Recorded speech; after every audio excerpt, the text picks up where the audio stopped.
de la sesión del Pleno del Parlamento número 57. Interviene ya el asambleísta Juan Gonzaga. Gracias, señor presidente, compañeros y compañeras asambleístas. Primero, agradecerle por el uso de la palabra. Segundo, desearles a todos y a todas un feliz año nuevo. Augurar que la gestión que tengamos, señor presidente, sea precisamente matizada sobre las coincidencias y no sobre las diferencias, que este sea uno de los puntos que dé la pauta respecto de aquellas coincidencias en la que podamos establecer, como había referido en mi intervención anterior, una agenda común, una agenda que permita poner ante el país y ante todos los ecuatorianos la predisposición que tenemos de este órgano legislativo para poder encaminar y mancomunar las propuestas que vayan en beneficio del cumplimiento de los derechos básicos y elementales de todos y de todos los ecuatorianos. Un cordial saludo a mi provincia de Sucumbíos. Quiero empezar mi exposición indicando que nosotros siempre hablamos de las coincidencias que tenemos en la determinación de los tipos penales cuando hablamos de los actos de corrupción, pero también es importante que podamos direccionar nuestra mirada de aquellos actos que, aunque no son dolosos o no constituyen o no se mancomunan los elementos constitutivos de un tipo penal, aparecen como culposos, aparecen como negligentes, aparecen como aquellos actos que están esbozados con la impericia. Creo que es indispensable que en este análisis que hagamos y en la reflexión de la importancia que tienen las instituciones que son las encargadas de precautelar los intereses del Estado, hagamos un poquito de ahínco respecto de la responsabilidad que tiene tanto la Procuraduría General del Estado, tanto la Contraloría General del Estado. Me parece que aquí es importante que en esta determinación podamos encauzar al menos una determinación que en la política que podamos construir pueda generarse un proceso previo de conocimiento respecto de las responsabilidades de determinados funcionarios que muchos, por la determinación de la designación política, aducen no conocer respecto de las obligaciones que enmarcan el cumplimiento de las funciones y el conjunto de competencias para el que son designados. Siempre ha traído a reflexión muy puntual de lo que pasa en los gobiernos autónomos descentralizados, con los responsables más que nada de la administración de los recursos, en decir si una obra es o no indispensable, si es o no necesaria, si es o no en función de los intereses de la comunidad, que aquel despido que no me importa porque piensan que están en su hacienda, lo despiden porque claro, luego la justicia se va a encargar de reintegrarlo. ¿Y quién tiene que pagar precisamente la responsabilidad de todas estas acciones que podrían ser dolosas o aquellas omisiones? Precisamente es el Estado. Y cuando reflexionábamos respecto de una ley anterior que le llamaron ley de conflicto de intereses, era precisamente la oportunidad para decir que esta ley podría tener un debate en la comisión. Cuando hablamos de conflicto de intereses, por supuesto, no con los elementos constitutivos de un peculado, de un cohecho, de un tráfico de influencias, tenga que tener en este caso la coincidencia para establecer de que en este caso sí, la persona no actuó conociendo los elementos del tipo, pero actuó en este caso por sugerencia de otros funcionarios que le recomiendan hacer o no hacer. Creo que en esta línea vamos a poder un poco determinar que la graduación de la responsabilidad tenemos que recurrir obligatoriamente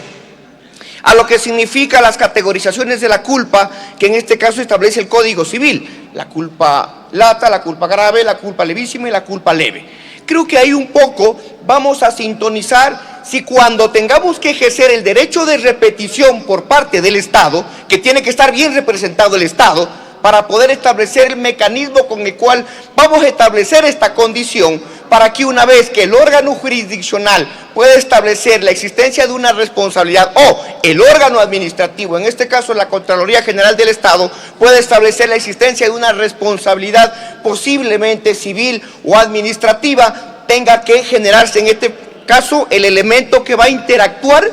como parte de la determinación de la responsabilidad.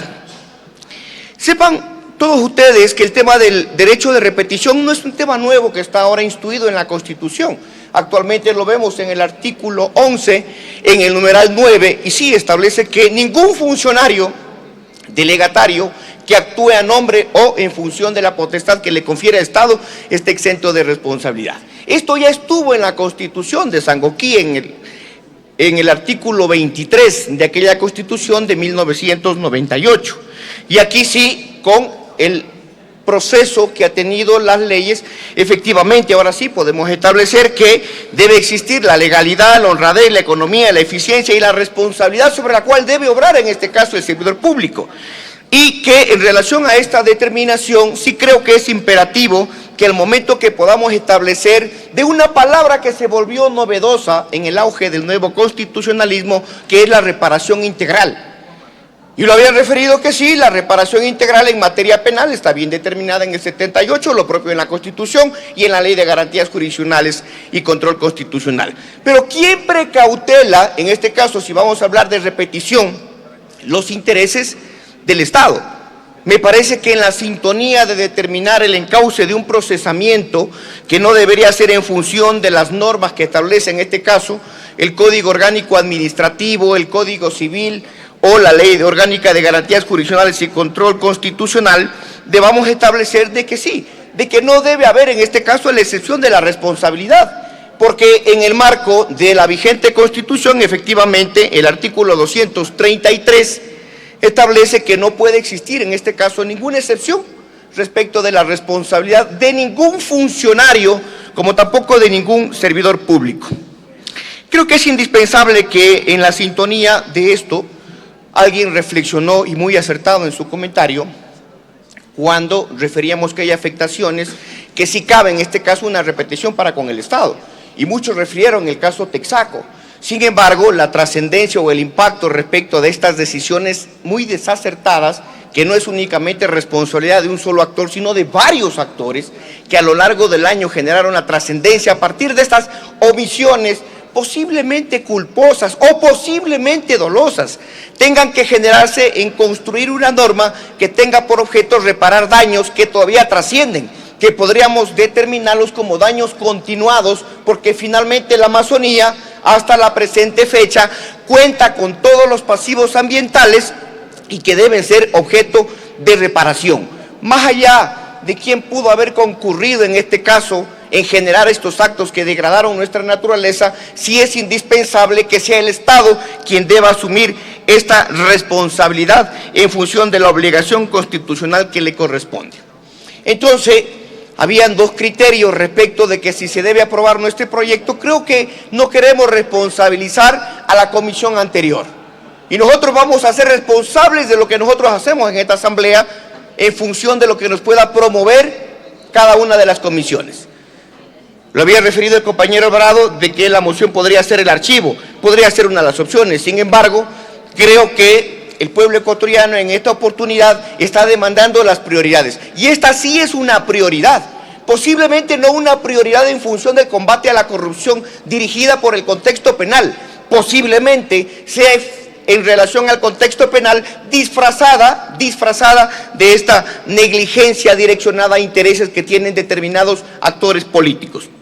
Es por eso que esta ley, señor presidente, y quien preside la Comisión de Justicia, considero de que sí es elemental. Sin embargo, en el decurrir y en la construcción de todo lo que significa las normas sustantivas y las normas adjetivas, es necesario que podamos generar un debate quienes están en la comisión y quienes querramos aportar también en función de la construcción de esta norma, lo podamos hacer desde un pragmatismo más real de quienes estamos con la responsabilidad de aprobar un proyecto de ley de esta naturaleza.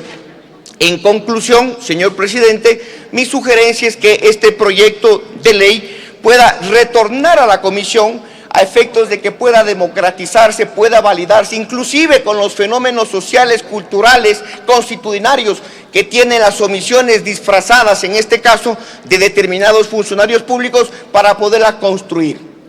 Creo que este abordaje y este proceso de participación democrática de quienes estamos con la responsabilidad hoy en esta Asamblea Nacional tiene que trascender. Por tanto, apoyo la moción respecto de que este proyecto de ley pueda retornar a la comisión y en función de aquello construirlo y elaborar una norma adecuada. Posiblemente, como había alguien referido, no lleno de tecnicismos, pero sí es importante que en todo caso la determinación de las antinomias que pudieran existir o las contradicciones en función de su vigencia sea en función de la realidad que en este momento requiere el país. Señor presidente, mi palabra. El asambleísta Juan Gonzaga dijo que se requiere la